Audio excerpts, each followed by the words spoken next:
Знаете, участие в любого рода жюри, конкурса, а особенно, так сказать, братской Святой Земли Абхазии, для меня огромная честь всегда, потому что это братский народ, и для нас дружба между народами, а тем более такое культурное взаимопонимание, отношение к искусству, оно всегда дает, знаете, дружеское взаимопонимание.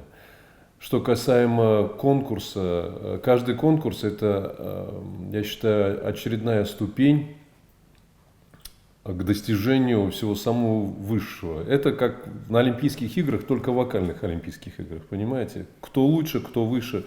Да, оценка жюри – это это считается одной из самых таких почитаемых среди конкурса отношений к этому вокалисту, к этому музыканту, который выходит на сцену.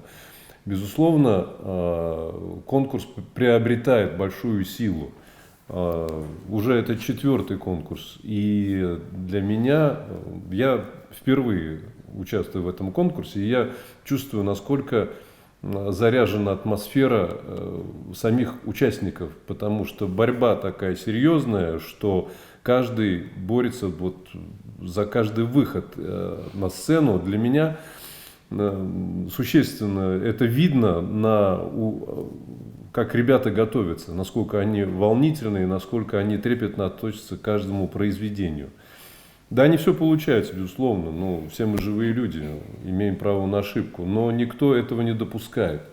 Кто-то лучше поет, кто-то хуже, на то это и конкурс, но тем самым, поскольку я сам бывший конкурсант, когда-то участвовал в конкурсах, понимаю, что вынести то произведение, которое ты хочешь показать, всегда очень сложно.